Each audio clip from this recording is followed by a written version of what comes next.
So the battle between the two MVPs is officially over, and although we still don't know who the actual MVP is because for some reason the NBA is gatekeeping it. OKC Thunder versus the Denver Nuggets just wrapped up. The OKC Thunder won by 40, 50 points. Yeah, might as well have been. I think it ended up being 32 at the end, but it was 40 most of the way. So Cool. So yeah, in this pod we'll talk about that series, and then we are going to give our predictions for the next two rounds. So let's just go ahead and talk about Game 7. I think everyone kind of thought it was going to be a close game. I mean, Denver is used to Game 7s, even though they don't have home court advantage, and they're probably not the better team. They have the best player in the series, or at least in the league, in Nikola Jokic. In the series, I don't really know about. We can get to it. And, the Nuggets went up 10 in the first quarter. It was looking pretty dominant. Christian Brown was taking over the game, probably hit double digits in the first quarter for a role player, which is insane. And he was hitting a couple tough shots, too. And then the second that they went up 10 and J-Dub came back into the game, it was pretty much over. And then it was really over the second that Nikola Jokic and Jamal Murray both were on the bench for a minute and 30 seconds. I believe there was like a 13-0 run between the two quarters, like the end of the first quarter and the beginning of the second. Jamal Murray came back in after a minute 30, and they still went on like a 6-0 run, the Thunder did. And then by the time Jokic went back on the floor, it was a 13-0 run. And Jokic, I was saying this while we were watching the game too. Jokic should have never sat. He should have never sat. Like the fact that you have Aaron Gordon, who is limping, he is the center. When Jokic is out, he is the center, and it looked absolutely terrible. I mean, no, it was bad. And as soon as he went to the bench, they went on a quick 8-0 run and took the lead. And obviously, you look at the final score in the game. Yeah. The Thunder won by way more than 8 points, but you just don't surrender momentum like that in a playoff game. I don't understand the logic of him sitting down, especially when you know as the coach how much of a difference he makes in terms of his on-off numbers. Like, you know what you're sacrificing, and then to have Jamal Murray on the bench too. It was just odd. It was an odd choice. Michael Porter Jr., I believe, ended with 6 points, getting paid $38 million next year, $40 million the year after that. Jamal Murray, who's been a playoff elevator for the last 5 years, pretty much. I think he ended with like 12 points or something, just played terrible. Mm-hmm. Jokic, I don't know how to describe how he played, because to me it was like kind of lazy. Sometimes he would just I know the guys giving the entry passes to him in the post, like Westbrook, like Julian Strawther, Christian Brown, Aaron Gordon, whatever. Like, they're not the greatest, but Jokic almost made no attempt to just grab the ball, and that pretty much resulted in 9 or 10 different turnovers. Like, I could be exaggerating it, but it felt like that when Caruso and Cason Wallace and J-Dub were just reading the lanes like a book. And I believe, it was like a 17-point game at half, and it was still possible. Mm-hmm. And then Denver used 3 or 4 timeouts in the next 6 minutes and still couldn't stop any momentum. You were pretty mad at the coach for using that many timeouts because you thought, it was pretty much already over. I thought it was their only chance, but their only chance was still not a chance. It's just the logic of that is they got to the fourth quarter and I think they had 1 timeout left. So it's even if you make that comeback, you're going to lose in the fourth quarter with only 1 timeout. You got to trust your guys are going to be able to withstand the run and bounce back at some point. But no, Jokic, look, no one on Denver except maybe Christian Brown had a good game, right? By their standards. Jokic, I would say, didn't have a horrible game. But his weaknesses definitely got exposed. I think his difficulty handling getting swarmed got exposed a little bit. I think his difficulty handling a guy like a Caruso got exposed a little bit. I don't know if this is the coach's fault or Jokic's fault for just having this small of a wingspan, but when you're going against guys like Hartenstein and Chet Holmgren, running a zone, Jokic could almost do nothing in that zone because he's supposed to be this paint protector, but because the zone is set up, for easy backdoors, lobs, wide open mid ranges at the top of the key, things like that, it just looked like, if actually, you know what? The Thunder weren't hitting their threes. I don't know what the percentage ended up being at the end of the game, but that first half, they were not hitting their threes and against the zone, and they were still up 17.5. So that just kind of goes to show that, Jokic needs, and we had this discussion probably a month ago when we talked about the MVP debate about how Shea has all these defensive weapons, but Jokic has these offensive weapons. Mm-hmm. which, by the way, the offensive weapons did not show up. But yeah, he needs a better defense around him if they're going to try and successfully run the zone, because there was so many, like there was a couple, tough shots that Caruso hit, but for the most part, it was a lot of easy looks that the Thunder got. Yeah. I mean, especially off those turnovers, just wide open fast break dunks. Yeah, I think overall, though, the series was amazing. We got a game-winning put-back dunk at the buzzer, That was literally at the buzzer. That was the Clippers series. Oh, This series was when Aaron Gordon hit the three-pointer. Oh, different Aaron Gordon game winner. Yeah, Gosh, it's just so clutch. different Aaron Gordon game winner. No, what a crazy statement to make like 4 weeks ago. Yeah. No, shout out Aaron Gordon. He played great in these playoffs.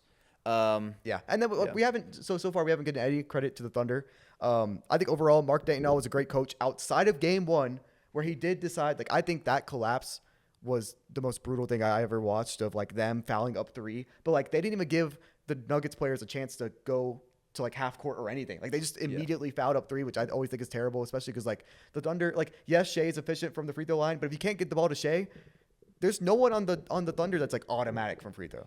Yeah, and even Shea's been a little bit shaky from the free throw line in the playoffs, and it I don't think has really hurt them yet.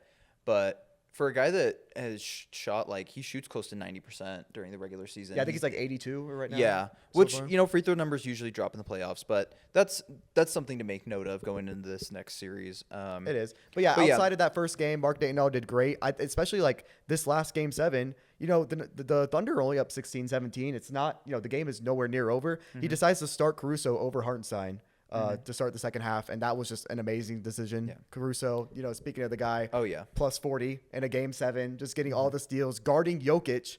I saw some funny conversations online about how Jokic can never be in Shaq conversations because Alex Caruso was guarding him, and it's we can talk about that later. I don't know, but that's a pretty funny discussion to have. Yeah.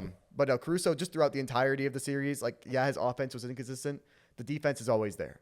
Case and Wallace, the defense is always there, even though the offense is inconsistent. Shea, this series was, you would think that, obviously the Grizzlies are a much worse team than the Nuggets, but Shea would be better against the Grizzlies. Mm-hmm. Shea was terrible against the Grizzlies, but really stepped it up, I think, in this series. He did, yeah. He might have had a couple stinkers, but every Shea stinker, a Jokic stinker kind of came with it, Yeah. Because Jokic was not good, some of those first 3 or 4 games.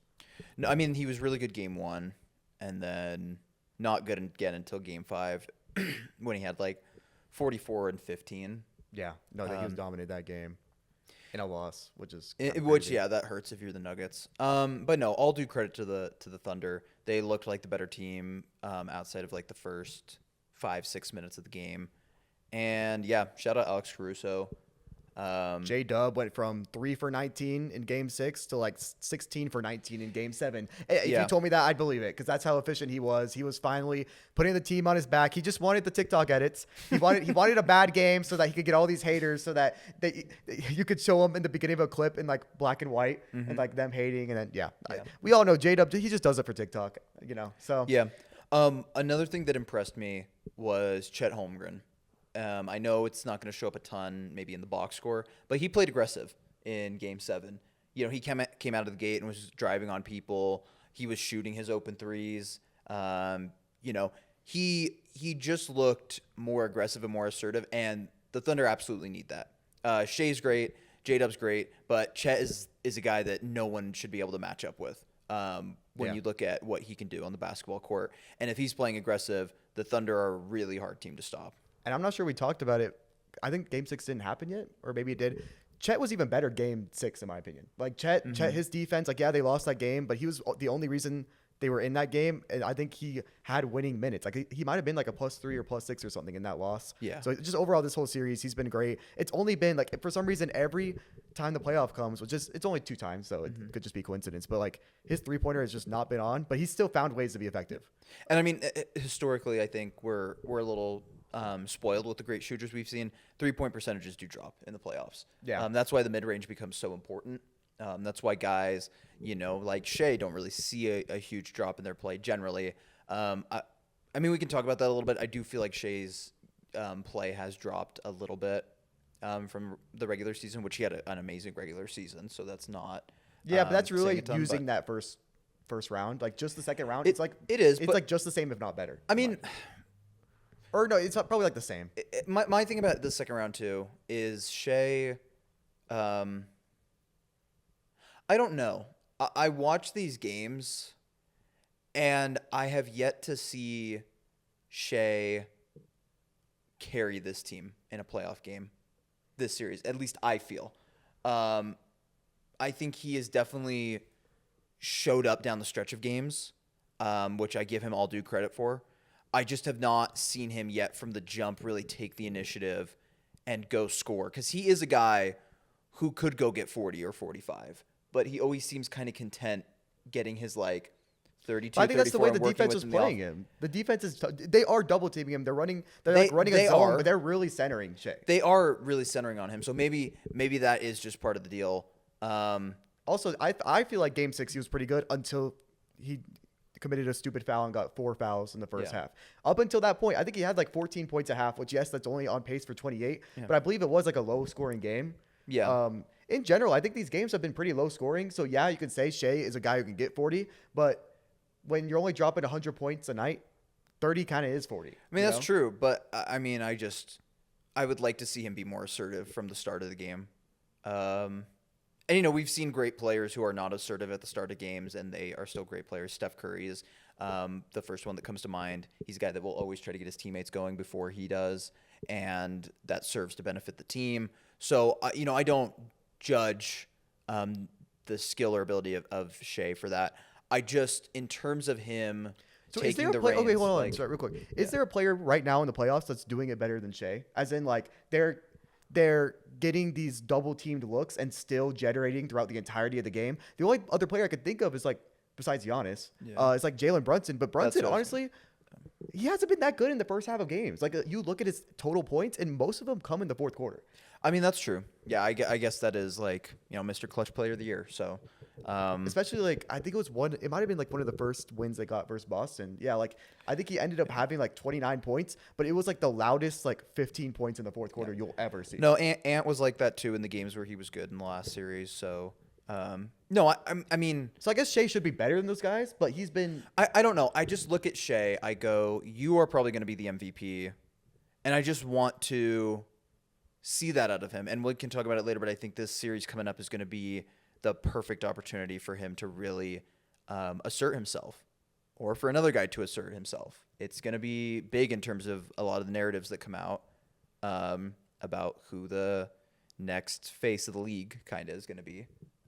So it'll be interesting. But going back to the Thunder Nuggets series, I think if Aaron Gordon is healthy, the game looks a little bit different. I don't think he should have been playing. I got to be honest with you. I'm really glad he didn't seem to have gotten, an exaggerated injury from what he already had. Yeah, because Jokic told him apparently after the game that he told Aaron Gordon not to play, and he decided to play anyways, which is obviously great. I mean, that dude's a dog. Hopefully he rests up and gets healthy. His bad minutes are still better than anyone else's good minutes on the bench. Yeah, and so. he was still. I mean, he was still genuinely the second or third best player for the Nuggets in that game with a grade 2 hamstring strain. Yeah. But yeah, Michael Porter Jr., you should be sent to prison, dude. Like, no, that's horrible. I'm sorry, Michael Porter Jr.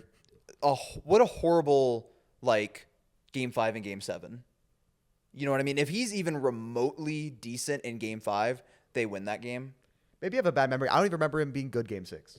Is that? I mean, maybe I just he was better. Yeah, no, I remember him hitting some shots. Oh, you did in Game 6. Honestly, I forget. But I mean, you are supposed to be the third option offensively, especially if Aaron Gordon's hurt. And it's really just that he takes some stupid shots. I get he's a confident shooter and he can shoot over anybody, but there's a better shot out there when you're 6'10" with a handle. I'm sorry. You don't need to be taking these pull-up contested fadeaway threes all the time. It really just irritates me because he has the potential to do so much more on the basketball court. You think he practices those shots, those contested shots? I mean, okay. Just some Ace Bailey thought. That's all. I'm going a little off topic, but do you think? Because that's what Ace Bailey said. He says, "I practice those tough shots." Do you think MPJ practices? I think if you're an NBA player, you have to. I think he definitely practices them. But even still, what makes a guy like a Steph Curry so great is that he practices practices the contested shots. He practices the 35-footers. He does all the things so that he can make those shots. But he still focuses so much on his ability to get to the basket or get to the mid-range or get to these easier shots. You don't average 32 points a game or 30 points a game or 28 points a game on high efficiency by just taking these contested threes. You average that and you become that player by focusing on getting easier shots, sometimes even based off the fact that teams have to respect the fact that you can make those threes, right? Yeah. And MPJ he doesn't take advantage of that ever. It's like even if he had the ability to drive by somebody, he won't if he has an iota of space. And yeah, sometimes it's really impressive to watch. I just think he could be a better player if he focused more on getting to the basket and getting to these easier shots. Because, again, he's 6'10". He can finish at the rim around almost anybody. Yeah. Like, I don't know. I think the Nuggets have to get rid of MPJ. He fits so well, and they do need him because, like, there's other teams, who don't. Like, yeah, they're better defenders, but, like, you think of a guy, I'm trying to think of, let's even say, like, Tari Eason, right? Mm-hmm. Like, Tari Eason's defense is way more valuable than MPJ's defense, like, obviously. But the value of, like, having to guard someone does mean that much, but it does not mean $38 million. That's the problem. You know who they could really need, though? And this would be interesting to see if this would happen because the other team in this trade is looking to probably shed some financial stuff. Drew Holiday is a little bit older, but when you're talking about a point of attack defender, there's a few guys in the last 15 years that have done it better than Drew Holiday. And that's what the Nuggets really need. One of the really underrated aspects of their 2023 championship team was KCP, first of all, and Bruce Brown. Two guys who were really good defenders, energy guys, and obviously Bruce Brown was hitting his threes, and that's a huge added bonus. But KCP was pivotal to that championship team. You need a good point of attack defender when you have a guy like Jokic because the best way to keep teams from exploiting your rim protection is to not allow them to get to the rim. And Drew Holiday is a guy that they could match salaries with KCP pretty easily. Or not KCP, MPJ pretty easily. Nuggets in these three-letter name guys. I know. But so I would like it's an interesting move for Denver. I don't know if the Celtics would go for it because I think with the position the Celtics are in, you do want to shed some of your I don't know how many more money, years Drew Holiday has, but MPJ only has 2 after these playoffs. Drew Holiday also, I believe, only has 2 years. So, I mean, you never really know. Like, if there's no Tatum, maybe you do want an MPJ kind of guy with, like, more potential. I mean, you think about it, and, like, sure, MPJ is not Jason Tatum, but he could fill a similar role with Jaylen Brown as the number 1 option.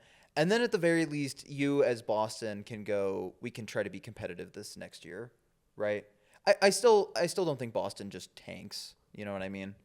Yeah. But yeah, I've seen some mocks of MPJ being traded for like 4 Hawks role players that like don't have like any or don't take up too much cap because I think the Hawks actually do have a good amount of cap room now because there's no like DeJounte Murray or anything, which could be interesting because at the end of the day I don't think MPJ has much value anymore. I think a team literally could just get rid of like nothing and get MPJ, which could be scary, but also could be like something you regret. Like, wow, like, yeah, we gave up nothing for him, but he is still taking up $38 million for us. Yeah. Would you as a Hawks fan even want that? Because that's starting lineup then. Number one, you're taking minutes away from Risa Shea, and you probably want to see him develop and see what he has. And number two, that means your starting lineup is probably going to look like, so either Risa Shea is coming off the bench, or it's going to look like Trae Young, Dyson Daniels. So what? MPJ, Jalen Johnson, Okongwu, and then off the bench you have Risa Shea and Capella and like Muhammad Gay, and then like whoever we draft. If we did that, we might draft someone at 14 who's like, 3rd or 4th year in college or something like that. I don't really know. All I know is MPJ just he needs to leave Denver for Denver's sake. I also want to talk about we can talk about how embarrassing it was for all of the Nuggets. Throughout this whole series. Well, not all of them. Christian Brown had a decent Aaron Gordon had a great series. Jokic had a good series overall. Yeah. The GM had the worst series of them all. Yeah. Because wow, they have done a terrible time drafting. I was Well, I mean, their former GM. or yeah, former GM. When did their GM get fired? Same time Michael Malone did. Oh right, yeah. Yeah, they fired them both at the same time. Which is a great thing. So he probably is not having a good time anyway. Or maybe he's having a great time. Maybe he's just like glad to be away from the Denver Nuggets. Who knows? But Well, he's the one who ruined it. So Yeah. I don't know. Like I was going through some of the past trades with you, and like the amount of trades that they traded, like 3 or 4 second-round picks, and then they'd get someone who's just useless. Or at one point, they actually did have Thomas Bryant, who was a good. Right now, is showing he's a good backup center. And right now, they just have DeAndre Jordan and a guy who in Deron Holmes who looks pretty promising, but towards ACL or Achilles or whatever it was back in the offseason. that's definitely your bright spot next year as the Nuggets is to see what he has. So Yeah, but that's still not even a guy that you can rely that much on because, like, he's one of those guys who, like, shot up randomly to the first round out of nowhere, which is, like, sometimes that's great, and sometimes it's, like, why did he shoot up randomly? Right. But so did A.J. Johnson. He's, been showing some good signs. But, yeah, overall, they just haven't been drafting well at all. 2 years ago, I think it was Strother, and Strother was hurt throughout most of the playoffs and then had a great Game 6, saved them. Was terrible Game 7. Like, he was probably the reason they went on a 13-0 run. Well, then again, like sometimes you don't know. Like it looked like Russ and him had a miscommunication when Strother passed him the ball and Russ just like wasn't looking. Yeah. Or maybe it was the other way around, and it's like you don't actually know whose fault that is. I don't know. Denver just did not look locked in from the jump. Russ was terrible. I Yeah. mean, there was like a couple games early in the series where he was fine. Maybe it was like game one. Game one he was great for sure. And I don't even remember any other game that he was great. Maybe like some 4 or 5 or something. I don't know. Yeah. So they just need a whole new bench. And it's hard to do that with MPJ. So I literally would trade MPJ for nothing. If a team's willing to trade you not a negative asset for him, then you take it. Yeah. And then you just build in free agency with like small $11 million contracts. I think Get a backup center. Yeah, I think if you're Denver, I don't know how many years he has left on his contract. They traded Ryan. Okay, hold on, real quick. They traded Ryan Dunn. They traded up from Ryan Dunn to get Deron Holmes. Ryan Dunn would have been great. Then again, he might have been another Payne Watson. And we don't know how good Deron Holmes is going to be yet. Yeah. So it's hard to judge that. If I'm Denver, my wish list for the offseason is looking like I need a scorer off my bench, like an actual scorer. Actual 6-man. And I need a point of attack defender, and I need a backup center. That's not DeAndre Jordan. Yeah. I think you get those 3 things, you're pretty well set up for next year. By the way, real quick, it might have been Mark Sears. It was someone on ESPN said that apparently the rumors are going around that Christian Brown extension would be $30 million a year. Brother, if you pay that man $30 million, that's terrible. You're setting up yourself. Is it worse. crazy though? Because Isaiah Hartenstein gets $28 million a year. And Hartenstein is way better of a player because he is a rim protecting center. I mean, we didn't give any credit to Hartenstein. Hartenstein offensively was not great in my opinion. Yeah. Defensively, he was like the guy. Christian Brown did just have a career year though, where he averaged like 15 points a game on 60% shooting. Then wait for him to do it one more time because we've seen one-off seasons like this. Yeah, no, that's I was true. comparing him to Derek White, or like a worse version of Derek White in regular season. I'm not feeling that way now, even though he was great in Game 7. Yeah. Consistently, the Thunder were still fine leaving him open. Yeah. So I just don't pay that man $30 million. Make small the difference between the OKC Thunder and the Denver Nuggets is their GM. That's my opinion. Well, Sam Presti is the best GM in basketball right now, I would say. And yeah, I guess you shouldn't be expected to be the best one, but. What was his name? The GM before was one of the worst ones. He was the Timberwolves one before. Yeah, I forget. Yeah, one of the worst Don't know. GMs. Even though they won a championship. Yeah. I'm not gonna say it was a lucky championship, but they really did run that 8-man rotation, and no one got hurt that whole playoff run. Yeah. No, they got lucky, So- and not that they didn't deserve to win that. No, they still championship, deserved they it. did. It's just But yeah, the roster still wasn't complete in my opinion. Or No. it was, and then they got rid of people. And Yeah. you can blame the CBA, but I mean, you just got to adapt. You just got to constantly make trades. They didn't make a trade at the deadline. That's terrible in my opinion. but yeah, so we can move on. So yeah, I think we've talked enough about that. Let's move on. Conference finals coming up. We're on the eve of it today. It's Monday. Timberwolves Thunder is tomorrow, which is weird that the Western Conference Finals is 2 days after Game 7 of the last Western Conference semifinal series, but the East gets until Wednesday when their teams haven't played since at least Friday. It's just weird scheduling wise, in my opinion. Yeah, but at least the winner of the West will get more rest than the winner of the East if the games are equal. And that's true. After the series, at least. That's what I mean. So yeah, Timberwolves obviously coming out of that series with the Warriors, which, I could go on about too, but I mean, there's also everything that's been said, or that everything that needs to be said has been said. The Warriors need to take a look at their roster.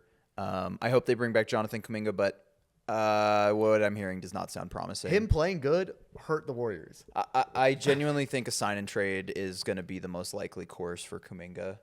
Yeah, you'll enjoy Santi Aldama. I'll tell you that much. When he's a Memphis Grizzly. I'm Or another one again. Looking at the Celtics is again like kind of the path to getting a player of some value, and I wouldn't mind a Drew Holiday. I mean, like, but I don't think they're gonna get Kuminga. Dude. I don't. Celtics, no. I don't know. I really wish they would keep Kuminga because I think a lot of his whole thing of not being able to work on the court with these guys is true. I don't think it's true. I got to be honest with you. I mean, maybe he's in his perfect role as a sixth man, but we saw what he did next to Jimmy. He was the best player. I will say he was the best player when he played consistent minutes in that series. He was the best player on the Warriors. Yeah, I think if you're the Warriors, I think the biggest thing you're going to really hope for is just the development of the guys that you have already, unfortunately. You have a lot of money tied up in your top three guys, and if you do by some miracle manage to re-sign Kuminga, that's probably going to be another hefty-ish contract that's going to take up most of your cap space. So it's really hoping that like Brandon Podziemski can develop his offensive game because his flaws were definitely exposed. It's really hoping that a guy like Quentin Post can develop a more refined game where he can play more consistent minutes as a legit 7-footer. I don't know. I don't like that Post, dude. I don't know what it is. Yeah, they have a lot of pieces, but yeah, genuinely, Steph getting hurt, it's just we'll never really know what this team would have done because I still feel like they were they had a chance to win a championship. I'm not saying they would have, but they had a chance if Steph stays healthy. So, do you like their chances next year? No, I mean I've said that since they traded for Jimmy Butler that this was, I think, their best year to win a championship, unless they manage to get like a guy like Kevin Durant or Giannis or something crazy like that happens. I think with this core guys, every year is a big tick on the clock, and this was their best chance to win a championship, especially. And I don't want to get too much into it, but this is what even pisses me off more about Jimmy Butler playing as badly as he did or as timidly as he did, because he had rest. He didn't play half the year. That was the thing I was most excited for when the Warriors traded for Jimmy Butler, because there was a bunch of stuff like, oh, maybe they'll trade for Kevin Durant, maybe they'll trade for all these other guys. And then they didn't, and they traded for Jimmy Butler, and that was kind of seen as settling a little bit. But Jimmy Butler is obviously a great player, so it's not settling. But the thing I was most excited for with Jimmy Butler was that he hadn't played half the season. He was rested. He would have been ready to go for the playoffs. And Steph had to take on all this burden, so he was going to be rested, ready to go. He was primed to be playoff Jimmy. And then he just didn't. And there was a lot of different reasons that came out why. He was sick. It was, he was working within the flow of the offense. It was this and that. And then Jimmy Butler comes out and basically says, I'm happy in my role. Right? Did you see him say that? He goes like, I'm happy in my role. I'm happy being the second option. I'm happy being Robin. That's what I came here to be. I came here to be Robin. But Steph's hurt. You are the number one option. You have to play like the number one option. And just to that point, it irritates me that Jimmy was the freshest guy on that entire team, and he did not play like it. But so yeah, I think this year was their best chance. I think next year they'll be good during the regular season, but I think these other teams are getting better. I think the Thunder are just going to get better, but all like indications are that will happen. Ant's only 23. Yeah, and there's a couple more teams that get better. Because you can't just rely on the Thunder because they could get an injury or two. The Spurs with Wemby and Fox and Castle and whatever guy they're going to draft this year, they're just going to keep getting better. And I think they're going to be a legitimate threat next year if Wemby stays healthy. Excited to talk about that. Yeah, so yeah, we can move on beyond that. But yeah, I don't think there's much for the Warriors. Look, dude, be Jimmy honest. Butler came there to be Robin. Robin can't be Batman. If Steph Curry can't be Batman, now it's Pods. Now Kuminga's Batman. Yeah, I mean Kuminga, and to Kuminga's credit, I mean he did everything you could have asked him to do in those last like 5 games Yeah. that he played, Kuminga, or not sorted 5 out. games. I don't know why I said 5. It was 4 games that Yeah, he 4 played. games, yeah. Yeah, dude, that's what I guess that's what excites me about Kuminga. His jumper started to look really good once he started looking confident. Yeah, he had some bad misses on some middies that were like pull-up middies. But once he started looking confident in his jumper, that thing looked quick. That thing was like out of his hands quick. And like that's what I've been looking for him to develop this whole time. And the sky's the limit for him. And I hope wherever he goes, whether it's the Warriors or elsewhere, he has the room and the space to develop into the player that I think he can be.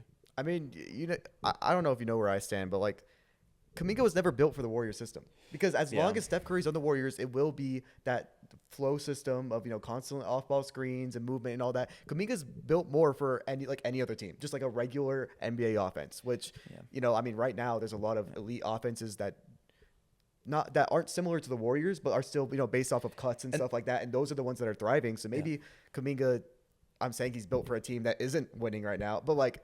That's just what he's built for. I mean, you really think about it. Like one of the reasons he was probably so successful when Steph went out is the Warriors stopped being able to run that system, and they started just running their offense through him. I think he can be a 30 minutes per game guy off the bench, and they can circulate their offense around him. They can't do that. I do. Do you watch more Warriors games than me? I watch when Steph and Kuminga are on the court together, and. That's what I'm saying. Steph does not enjoy Kuminga. Like it's in the non-Steph minutes, like those minutes where the Warriors have always suffered. Kuminga can be the fix for that. The thing is, though, I don't want him to be in some way. That's the hard part for me is like as a fan of Jonathan Kuminga, I want him to be in a role where he can fully fulfill his potential. And as much as I want him to stay with the Warriors because I'm a Warriors fan, that's never going to be with the Warriors. He's always going to be limited or hindered in some way, and it's always going to be waiting for these opportunities for Steph to not be on the court or Jimmy to not be on the court. Western Conference Finals predictions. What do you have, Cam? So, OKC versus Minnesota. Let me preface it by saying this. I will be rooting for Minnesota in this series. We know. Jokic fan. Biggest I'm Jokic fan. I'm not even a Jokic fan, man. You've rooted for Jokic for years, dude. Yeah, I want him to do well, but like, I don't know. That kind of makes you a fan, doesn't it? I guess. But I would say I'm definitely. You root for everyone to kind of do well. You root for him to really do well. I'm more of an Anthony Edwards fan than I am a Jokic fan. That's why I'm rooting for the Timberwolves. You would root for the Timberwolves over the Nuggets? Yeah. Oh, no, I already knew that. Like, whoever was coming out of that series. Like, that was why I was glad the Timberwolves played the Warriors in some way, because whoever was coming out of that series, I would be rooting for in the next round. So, but yeah. No, Anthony Edwards is my second favorite player to watch in the NBA. But you have Jokic, or you have OKC winning? I do have OKC winning. And that's just because I have them winning the championship, and I stand by that. I just don't – I have not seen anything yet. Yes, they looked shaky in some aspects against Denver. But Denver's a good team. Denver's a really good team. And also, for the most part, OKC was the better team. They shouldn't have lost game one. They shouldn't have lost game one. I'd like to think it was a coaching fluke that will just never happen again. I mean, yeah. Though the one thing I will say is what I think is interesting in this series is Julius Randle. Who is going to guard Julius Randle for the Thunder? Look, because I've seen this discussion, and I say Chet.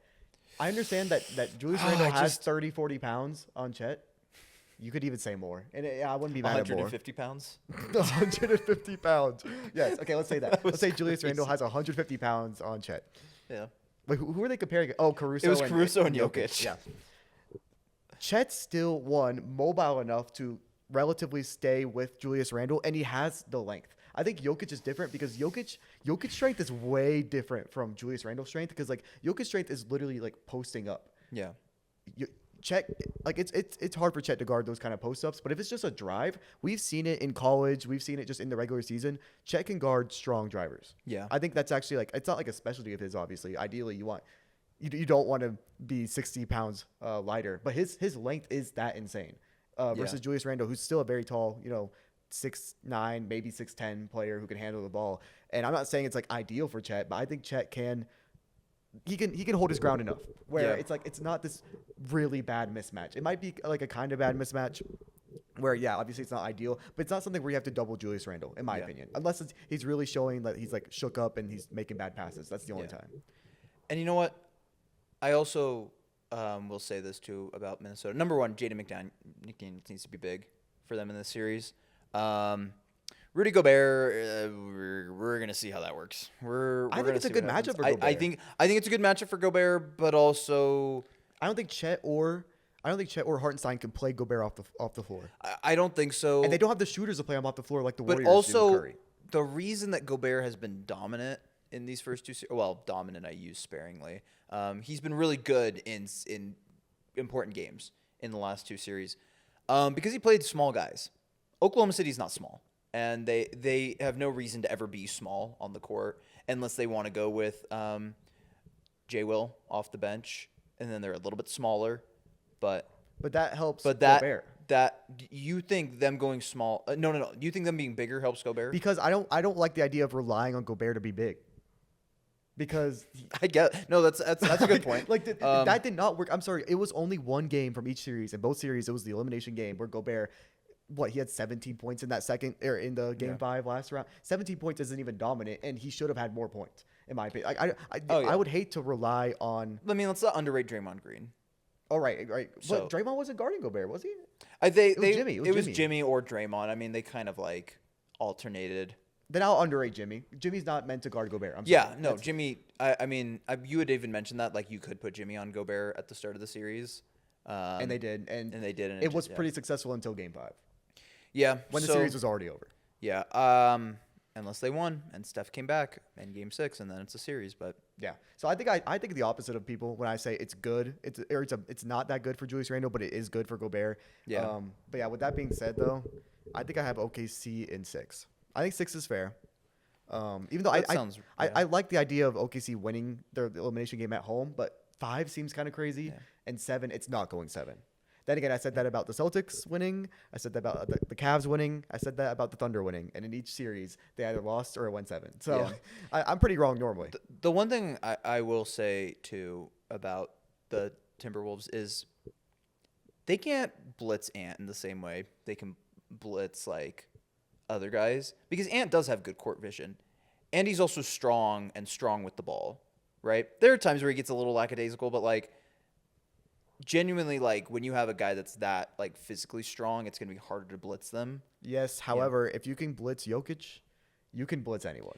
Yeah, it's just different with Jokic because Jokic is not gonna explode out of a double team. And yeah, you're right about that. If you double team Ant, he might still like drive by it, and then that really creates a disparity in your defense. I think Ant's made a lot of strides playmaking wise in this last year. Like, he's become a way better playmaker. However, I just don't know if I want to rely on that if I'm Minnesota. Well, you have to rely on it because I don't know what else they do. Obviously, if OKC decided to blitz, I don't think it'd work out long term. I also think, that Minnesota's kind of similar to OKC, where like their shooters are not too reliable outside of Dante DiVincenzo. Even like Mike Conley isn't like the most consistent shooter.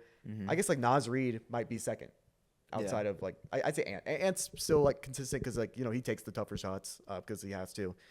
Just overall, Denver was kind of like an offensive firehouse, or like you thought, until like MPJ was terrible. Yeah, Minnesota is not that. They rely a lot on their defense. So if they are going to somehow win the series, then yeah, they're gonna have to make some massive strides on offense because you are not playing the Lakers, and you are not playing. The Warriors are a good defense actually.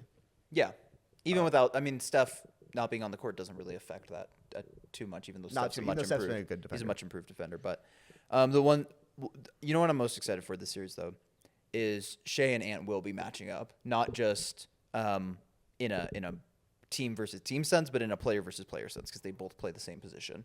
And I think that's great. I think that's great for the NBA. It's great to have your two young, up-and-coming star guards match up with one another. And I think this is really an opportunity for Shea to legitimize himself as a superstar because I feel like a lot of people don't give him the same credit that they give in Anthony Edwards, which is odd. It's because of likability. Like that. It is because of likability, but it's also because Anthony Edwards went to the conference finals last year. and Yeah, that's Anthony true. Edwards is younger. And there's a level to it where you look at what he's done, his intensity, and him showing up and embracing the challenge of going right at somebody. You know what's funny about that Yeah. though? Shea played better versus Dallas last year than Ant did. Yeah. Like Shea was great. It was literally everyone else but Yeah. Shea. In that second round. So I just think that's kind of funny. Like, but yeah, Ant did make the conference finals, and unfortunately, in my opinion, he's going out the same round this year. But I think it's fun, especially because like we saw Shea versus Jokic, and refereeing was not fair. I'll be the first to say as a Shea guy, but that's just how it is being a big man in the NBA. Like you're not going to Yeah. get the same calls. So now that we'll see two guards play each other, I think they will have a similar whistle. Yeah. Now, do I think that will result in the same amount of free throws? No, because Shea is actually better at drawing fouls than Ant. No matter what whistle the refs give, they could give the worst whistle or the best whistle. Shea will get more free throws because it's a skill. Drawing fouls is a skill, and he's good at it. He doesn't just have the whistle. You know what I will say? What? If the games can stay close and not be blowouts, I give Minnesota the advantage in the series. I think the Thunder are a really great first three quarters team. And obviously they were much improved in the fourth quarter against the Nuggets this past series, and I'll give them full credit for that. But they did lose 2 games off of not playing good in the fourth quarter. And they obviously won game 5 playing good in the fourth quarter. Or I mean, they lost 2 games and won 2 games. So it was pretty 50-50. Yeah. I just How many times? Because maybe I just have a bad memory. How many times in this Minnesota run has it come down to a fourth quarter where the Minnesota just starts taking over? I feel like they've also been a team that has just kind of dominated when they. I win. mean, game 3 against the Warriors was definitely that game. Yeah. You know, where Ant had 38 and Randall had like a 26-point triple-double. Oh, And right, it was a yeah, 5-point yeah. game down the stretch, and Kuminga and Jimmy Butler combined for like 63 points. That was definitely a game where they had to win at the end, and we definitely saw Ant do it. It is tough. It does, like, a part of me really wants to pick Minnesota because I really want to see Ant go to the finals. But you want to be right. But I also want to be right. And unfortunately, Oklahoma City just has probably if not the best roster in the NBA and the best roster remaining in the playoffs. And as much as I love watching Anthony Edwards more than I like watching Shea should be the better player in this series. That being said, Ant has the higher ceiling in this series. He also has a lower floor because I feel like Shea's game is much more consistent than his. But if Ant is shooting well from 3, like let's say Ant goes crazy from 3, starts shooting like 50% for the series or something like that, that dude's not stoppable. Yeah. Like if he also puts his mind to getting downhill. And Corby, I mean, one of the things about this series against the Warriors is like as much as it was like a gentleman's sweep, it could have been a lot worse because Ant was getting right to the basket. He was just smoking layups. Like, and that's part of the game. I don't know. The Warriors defense is great. This OKC defense is going to be a whole different story. Lou Dort so much guarding. better. I feel like Lou Dort is like a great matchup for Ant actually. Like yeah, he's not as fast, but Lou Dort physically will tire him out, and we know how easily Ant can get tired out.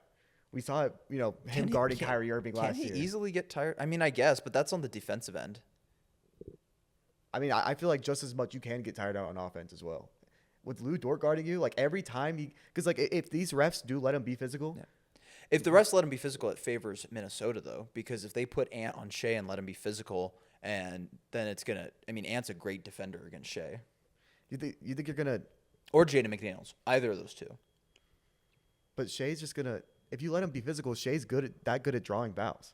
That's what I'm – but if they let them be physical – But it depends on being physical – maybe being physical just means – making the defenders more comfortable being like super close, but I think a sweep through is always going to be a foul, no Oh, matter right. how physical But it is. Shea, one of Shea's main ways of drawing fouls is body fouls. Yeah, Like body contact and the defender moving into him. If they don't call that for Shea, then that gives Minnesota an advantage. it just depends. But once the shot goes up, I feel like the refs always give it to him, no matter how physical it's being. It's like always up until the shot goes up. Like, yeah, but is Ant going to like really push this dude to like not?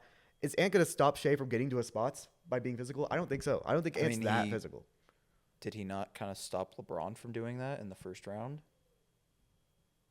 Ant wasn't guarding LeBron. Yeah, he was. Like a couple possessions, yeah, but consistently, no. I mean, maybe Randall was on LeBron more often. Yeah, Randall was definitely on LeBron more often. But no, I don't know. Unfortunately, it does feel a little cut and dry. But I don't want to downplay. Like, this is the more exciting of the two series for me.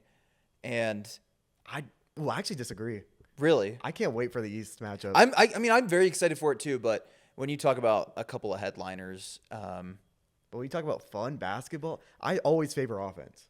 I think I always do. You're right, but there's something about watching two guys be the offensive engines for their team and just like go at one another, which is what this series is going to be. There's too many nasty guys on the teams, though. I mean, we're talking about Hartenstein, Gobert, even mostly Minnesota guys. Like, what's his name? Who's the starting small forward again? Jaden McDaniels. I was thinking Xavier McDaniels. I don't know why. Oh, I kept thinking, yeah, I knew it was McDaniels. Like, how'd you forget his name? So Jaden McDaniels, I don't know, like there's something about like just the pure offense of the East, which we can get right into. Yeah, that I just can't wait. So no, it's gonna be there's gonna be a lot of 120 to 120 games in this series. Yeah, so. And it'll be fun. Do you have anything else to say about the West? Nope. We didn't disagree much. So just and I mean, part of me kind of wants to disagree with you for the sake of disagreement, but I can't pick against the Thunder. So.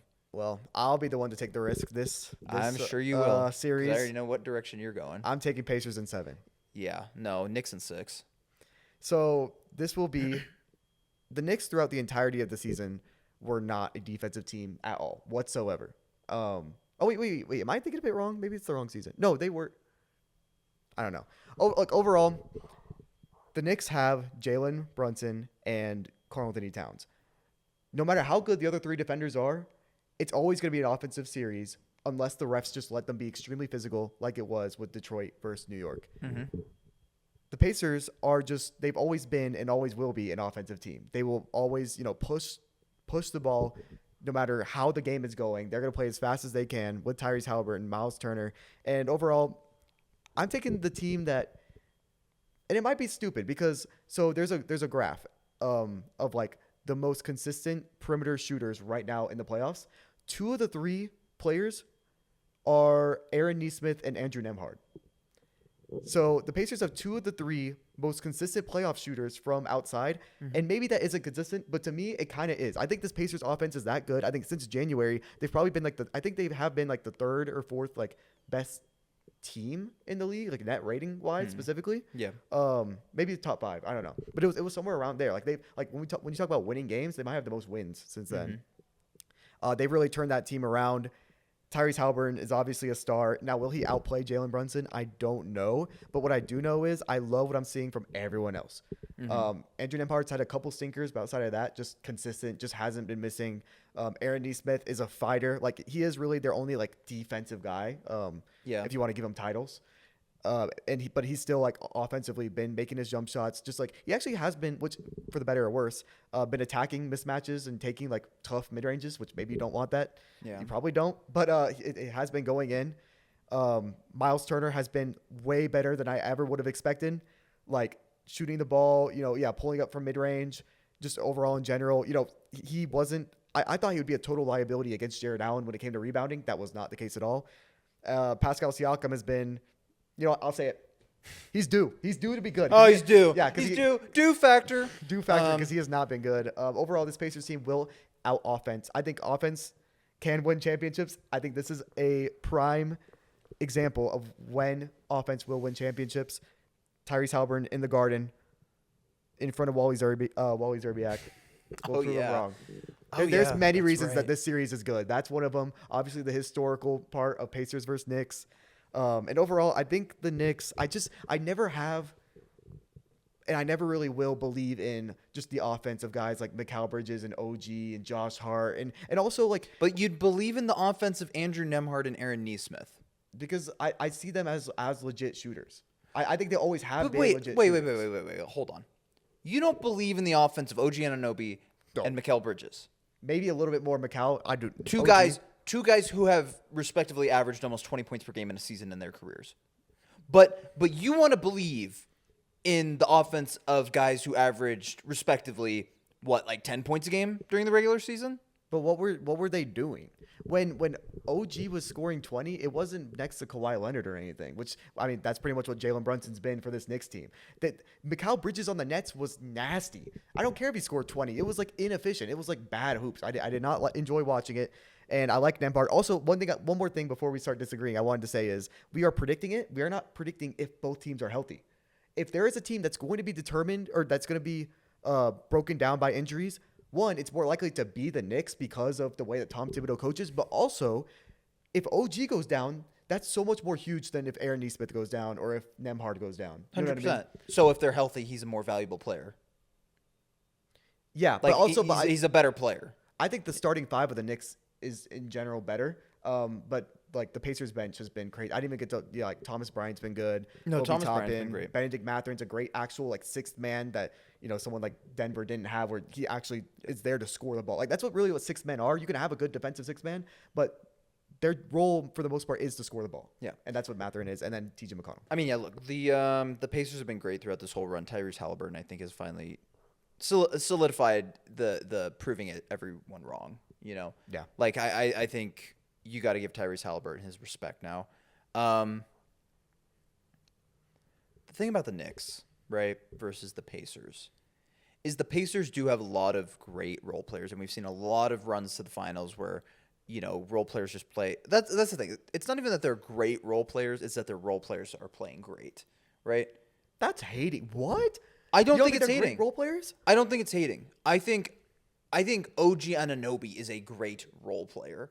When you are the fourth option on offense, that qualifies you as a role player. And I think OG Anunoby is a great role player. I think, when the Pacers turned it around in the regular season from January to April, because if you're saying that they're just playing great in the playoffs, then you're saying that what makes you great is the regular season, right? Mm-hmm. Then do you think it was just all Halliburton, or it wasn't the great role players of Nembhard? I think Siakam. I think Siakam was a lot better in the regular season than he's been in the playoffs. Yeah, that's true. But was it just that one? Because I don't think Halliburton was that great in the regular season. Look, all I'm saying is like they have good role players. I wouldn't say they have these like great all-world role players like a Derek White. I think they have great role players versus playing great. Like as in OG Anunoby.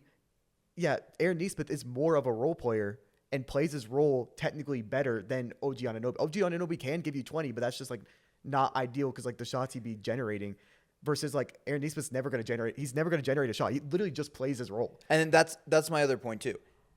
The outside of Pascal Siakam and Tyrese Halliburton, the Pacers don't have any offense generation. So yes, you could rely on Tyrese Halliburton to continue to generate the entire offense for them, or Pascal Siakam to be due and have a good series. But it's also not not outside the realm of possibility that they put Mikal Bridges on Tyrese Halliburton and he has a really good defensive series, and you put OG Anunoby on Pascal Siakam and he has a really good defensive series. That's why I'm not so concerned about the team defense of New York in the way that you are in like this Karl Anthony Towns and Jalen Brunson type of way, because yeah, they're going to try to hunt those matchups, but also if two guys aren't creating for Indiana, they don't have a lot of creators. TJ McConnell is not like a creator. Like, he's a great player. TJ McConnell is who I would call a great role player, right? I'd say he's a creator because no one's creating shots for him. Any bucket he gets, that's by himself. Yeah. Benedict Mathurin, everything's by himself. They have actual bucket getters. Yeah, but like Benedict Mathurin is also a guy who... Also, that's the guy who was stepping up in the regular season because Aaron Nesmith was hurt, actually, the whole regular season. That's right, I guess. So Benedict Mathurin was the guy who stepped up, and yeah, he's on the bench now, but he's still playing the role of like... I mean, look, I don't have Knicks in 4. I got Knicks in 6. I think Pacers are going to take a couple games. But when you talk... So you want to bring up the point of how good people are playing in the playoffs and that being a reflection of how good they're going to play in this series. I've always thought of them this way. Like, this isn't like just randomly them. They made the conference finals last year. But last year, this is a one-off. Now it's a two-off? Is it a two-off? It's not a two-off, but there's a difference between this year and last year in terms of the injuries and the stuff that they faced on their way to the Jalen Brunson was hurt last year. Right, so they've been playing better this year. Yes. So I'm not all I'm saying is that I'm not calling it like a 1-off or a 2-off or whatever. But yeah, there was a difference between that last conference finals run and this So one. this is legit. This is 100% legit. I'm not saying it's not legit. This is more legit, but their role players aren't legit. Their role players are legit. They're just not like. No, you. Said I'm they're sorry, not Andrew Nemhard is not giving you 20 points on a consistent basis. I'm not gonna bet on that. Has he been averaging 20 the whole playoff run? No, I don't but I'm think so. saying you. What do you think he's gonna give you for the Pacers to win? What does he need to give you for the Pacers? Same to thing, win? a good 16. And you think he's gonna constantly give you that good 16? He's been all the doing time. it so far. He's been doing it in the regular. Oh, actually, in the regular season, he was shooting pretty bad. But we know who he is. We know who he is. Look, He's a good shooter. He's a good look. The New York Knicks have number one, the best offensive player in the series, by far. I wouldn't say by far. By far. Because how much more is Halliburton's whole game is offense? Like, yeah, he's stepped up defensively, which I want to give him credit for. Yeah, his whole game is is offense, but a lot of his other guys hitting shots too. Like because yes, he generates way easier looks. And by the way, he's generating way easier looks while like OG Anunoby is like a guy you live with beating you from three. I'm not sure how much you want to live with Neesmith and Nemhard like beating you from three. I guess, but like I don't know. New York just played like the best volume 3-point shooting team in the NBA, and you look at their overall numbers, they held them to pretty good like shooting from three in terms of like what they did. Yeah, Boston had a couple good games, and those games they won, but overall New York's 3-point defense has looked a lot better than it did during the regular season, and I don't know. I don't really like look at Indiana and go, yeah, you know what? These are guys that I think are better than New York's guys. I don't look at Andrew Nemhard and Aaron Neesmith and go, you two are better than OG Anunoby and Mikal Bridges. Okay, let's play a little fun game then. Let's go back to 2021, the Milwaukee Bucks versus the Brooklyn Nets. Let's go player for player and talk about who's better. It doesn't matter who's better; it's who plays better. You could be the OG Anunoby could technically be the better player. We can get into the series, and you're not going to like my answer to your questions. So we can go ahead. What, we're gonna KD, Kyrie, Harden. So two We're guys talking that about were all those hurt. guys? Two guys that were hurt for the majority of the series, in a series that went to 7 games that Brooklyn would have won if those guys were healthy. Maybe That's the argument we're going to make. That's the Maybe series that's a we're bad going to use example. as an example. Okay, maybe that was a bad example. Right. But you could agree. Sometimes less is more. They Some- don't need yeah. like technically OG can be a 20 guy. You know, Mikal Bridges can be a 20 point per game guy, but they don't need that. So like I think the skill sets that makes them better than guys like Neesmith and like Nemhard isn't just gonna directly translate. Also, another thing I want to point out just before we get it comes out of my mind. I think the Celtics in those first 2 games beat themselves more than the Knicks. Like the Celtics lost more than the Knicks won. And the reason I'm saying that is because Tatum could have gotten way better looks at the rim. Like when we talk about, the Celtics having like a 7-point lead with like 4 minutes left, Right. Tatum was chucking threes like crazy. Dude, Halliburton, one thing that he's shown in this playoff run that's really impressed me is he's actually finally like driving to the rim. Yeah. Because like he just used to like never do that, especially in the regular season. He would never do that. He's actually kind of like playing like the opposite, or he's playing like a playoff Jimmy Butler normally does, which is kind of insane. Where like he's finally actually being super aggressive, especially in like overtime games against the Bucks and the Cavs. And I would just bet more on Halliburton actually finally driving on a mismatch versus pulling up from 3. Which by the way, Halliburton still does have a tendency of doing, but he has slowed that down in the playoffs. I from the beginning of the season, I didn't see much of the Knicks hype. And obviously, like I've learned a lot. The Knicks are a way better team than I thought. But it's still the same thing of I think they have too much technically. Like I think OG Anunoby and Mikal Bridges aren't as good of role players as they need to be. But the thing is, they don't play like they have too much. And also, Deuce McBride off the bench has been really good for them. And Campaign has been good in spurts. And Mitchell Robinson has also been good in spite of his free throw struggles. I don't think he could play Campaign. And then Mitchell Robinson, yes, but what I've just seen, look, Miles Turner. And also, hold on, we're not even talking about Josh Hart, who is probably, you want to say, oh, these guys aren't role players. Josh Hart is the best role player in the series. 100% in terms of everything he does on the court. Yeah, So, I'll say so. So, I mean, you want to even talk about that. Like, I don't know. If I had to rank the players in the series, I'd probably go Brunson, then Halliburton, then Cat, and I'd probably even say no. I'm still gonna say Siakam's a better player. Yeah. And he'll play better than Hart. Yeah. and then Hart, Yeah. and then like probably like 3 Pacers, and then like Three Pacers OG and before, Macau, before OG and Macau is what Yeah. you think. just because they don't, the skill sets he has doesn't, it's not what they need. That's crazy. But to me. okay, but what I was saying before is like, so Miles Turner and Thomas Bryant just matched up against Jared Allen and made Jared Allen unplayable. And I think Mitchell Robinson's a lot worse than that. I think they can actually like if But they Mitchell keep their Robinson's he's a different type of player. You're not relying on him for offense. You're relying on him for rebounding. that's in my opinion like kind of the same thing with Jared Allen. Like no one relied on Jared Allen offensively. Yeah, but you still he still averaged like 14 points a game or 12 points a game in the regular season. Mitchell Robinson is just out there for rebounding and If defense. he played the same amount of minutes, he would average the same amount of points as Jared Allen. That's not crazy at all. I guess maybe that's not crazy. I don't know. If you told me that they average the same amount of points, it would not surprise me. This playoff run, Mitch Robinson, Jared Allen. Yeah. Because Mitch Robinson's been scoring from that free throw line, Yeah. dude. Because they give him so many. No, they do. But I mean, here's what I'll say too. If you're the Pacers, do you want to play the Hacker Robinson game and get your bigs into foul trouble? Like, can you afford to get Miles Turner into foul trouble? You can afford to get Thomas Bryant.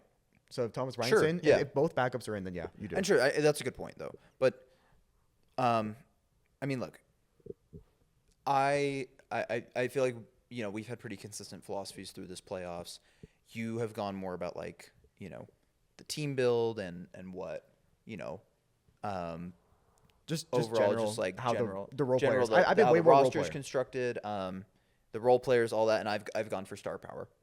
And I'll be for the first to say you've been more accurate than I've been this playoffs. Yeah. That doesn't mean I'm going to change my philosophy at all. I believe what I believe for a reason, and I believe that the Knicks have the best player on the floor.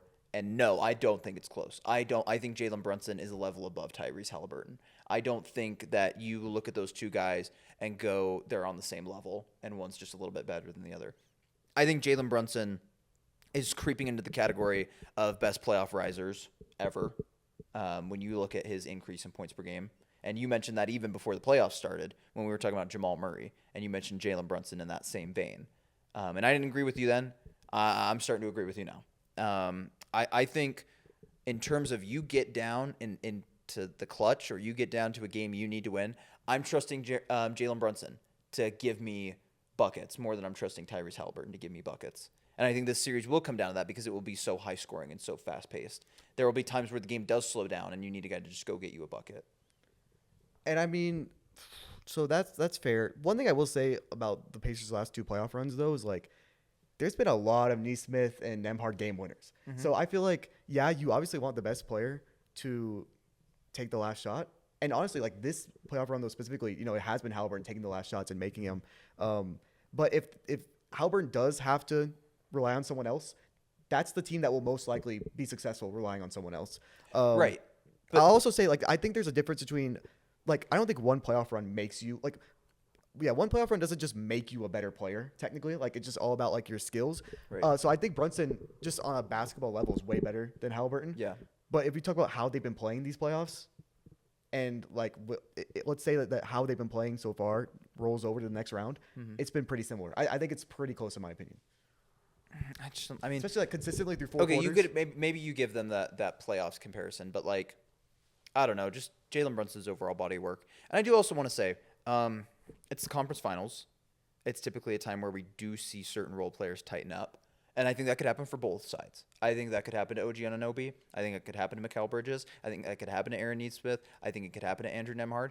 And so, interestingly, while I do have the perspective that Mikal Bridges and OG Anunoby are better players and better for their team, are more important than Andrew Nembhard and Aaron Nesmith, I think, like you said, if one team is going to be able to win relying on their guys or like doing that more, it is the Pacers because they're predicated on that ball movement and that trust, right? That is their team. But if there's one team that's going to win when, shooting forms tighten up a little bit, you start short-arming shots, you start, turning the ball over a little bit, it's going to be the Knicks because Jalen Brunson is more capable of carrying that offensive load by himself in a scoring sense than Tyrese Halliburton is or Pascal Siakam. Yeah, you're not wrong. But I personally, I think it won't be that because I think if the Knicks win, which I could see why. Like, there's a reason I have it in 7. I think what does, tip over the edge is just the injuries, the depth concerns. Because, like, overall, besides that, I guess I would have the Knicks because, OG is, like, technically the better player. But Cat does have to show up. Cat has to. I understand, like, Miles Turner is a good defender, but I still think he's a way better, like, rim protector than just, like, overall defender. And Cat he needs to still average.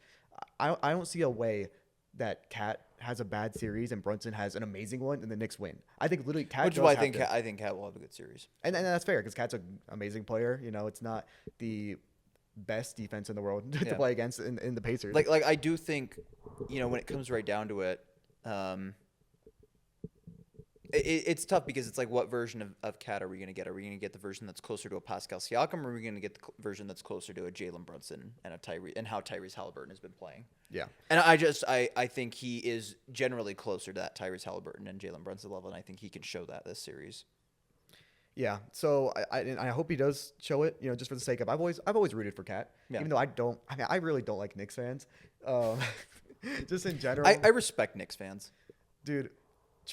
I told you kind of that, like, Trey made a tweet yesterday about the Knicks fans being better than OKC fans. And I told you, like, some dude's response. Yeah. But some dude's response wasn't, like, the crazy part. The crazy part, dude, his entire mentions are flooded with Knicks fans being mad. Like, I didn't think they'd be that mad and I guess, like, all of them saying he's still holding on to the Knicks win in 2021. Oh, you're so 2021 made, all this kind of stuff. Yeah. And it's really funny. But for that reason, like, Knicks fans, like, Knicks and Hawks fans will always have this kind of beef. Even though, like, between the two teams, there's not much. Yeah. Like, that series didn't lead into anything else besides the year after. So overall, like, I want to root for the Knicks because of Cat, but I just don't like Knicks fans. Well, I want to root for Minnesota, but I picked the Thunder. So yeah, and I picked the Pacers. But I do think. So stand on your logic. Oh no, I'm definitely standing on my logic. I'm just saying that, like, I just hate Knicks fans. That was my whole point. Saying that's fair. But like, I respect it. If you told me Cat averaged 25 points per game, then I would say 100 out of 100 times the Knicks win that series. Because I just don't see Jalen Brunson being stopped or slowed down if Cat's having a good series. And in a high-paced series, I mean, this is genuinely perfect for him. He is not going to have to worry about defense.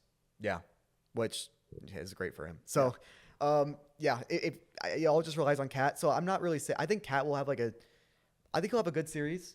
Mm-hmm. But he's not going to be taking over games. Yeah. If he's taking over games, then no matter what, in my opinion, the Knicks win. But overall – I just think, Pacers offense is too good. So we're just going to have to agree to disagree. We'll see. I think if we tallied it up, because, like, we had the same – oh, no, we didn't have the same predictions. You had the Warriors. I did, yeah. I forget. Yeah. Were you already going to pick the Warriors, or did I sway you by saying be a real fan? No. I was going to pick the Warriors. I was just, like, on the – not on the fence, but I was just, it's tough to, like just looking at the series already to pick the Warriors. But no, I was going to ride with my team. Yeah. And the Steph injury sucks. But I will say, so I got more right than you in round 1, more right than you in round 2. If it happens round 3, then no matter what, I think I'm just going to pick the East team and disagree with you. I have to sweep you. In every round I have to. You know what? I get that. So when I'm not going to pick when you got to pick the Pacers over the Thunder, have fun with that. I won't. I'm gonna struggle to have some good reasonings, but Pacers offense. Yellow is a better color than blue. So, no, one thing I am really excited for, regardless of who comes out of these two series, is that we get a new champion, dude. What? Oh, we get a new champion, and we get someone who hasn't won a championship in either a long time or ever. But we also get 4 of the best fan bases in basketball. Oh yeah. Minnesota, Oklahoma City, Indiana, and New York.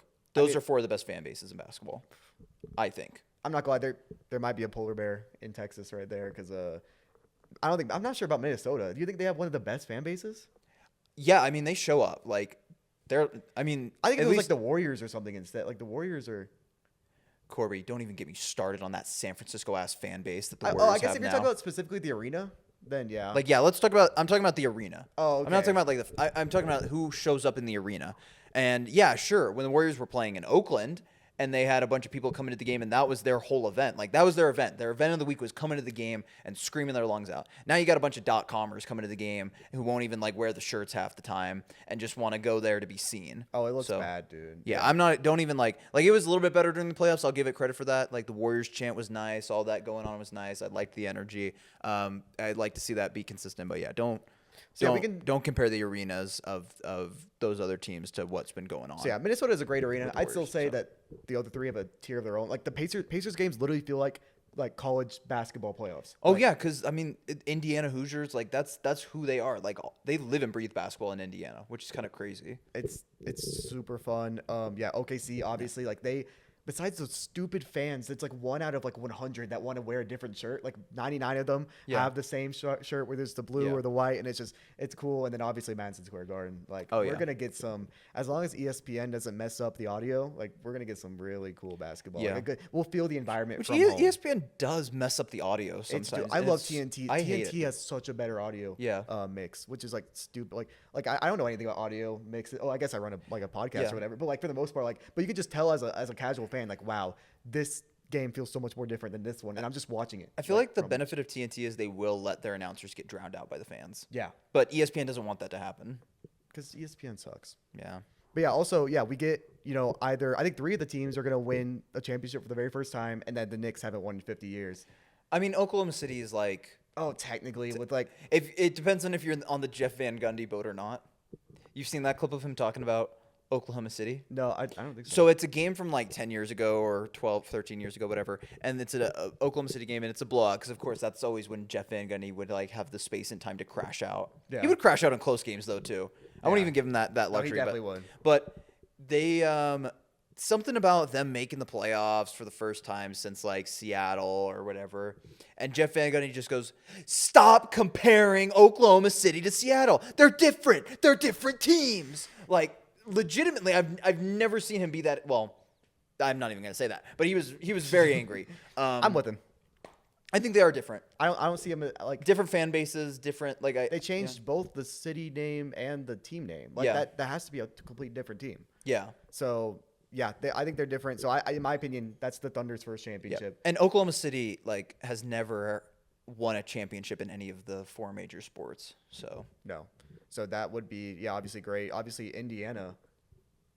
When's the last time like the Colts won a championship? in 2000 and Oh right, they had like was it Manning? 8? Was it Still, 2008? they care way more about basketball. And No, it wasn't 2000. I don't know. It was sometime in that like mid 2000s period with Peyton Manning. Yeah. But basketball wise, they haven't obviously. Well, and then Knicks 50 years, and then what's that? Minnesota's oh, number 1. Yeah, Minnesota's that would be cool for Minnesota. To Dude, finally win. and Minnesota just as a city deserves, or I guess Minneapolis is the city, but If Ant made the finals, maybe even if he doesn't, like I understand Kevin Garnett, like he won a championship, or not one champion. Kevin Garnett won an MVP with the team. there are people that are already saying Ant is Like obviously a individually, little crazy, but individually Ant is not a better player than Kevin Garnett, but specifically Timberwolf. I mean, Corby, I don't think the Timberwolves have ever been to back-to-back conference finals before. Have they made it close? Like have they ever made conference finals and then like second round even? Like Yeah. do you think that? No, I think they did with Kevin Garnett. That year he won MVP, and then the year after. I'd have to look back because like Ant's really catching up with KG on playoff points. He has I feel like. he has like their top 5 playoff scoring games in franchise history already. Which is crazy, but also KG's not a scorer or like specifically Yeah. a go-to scorer. But yeah, that'd be cool. We can end it right there.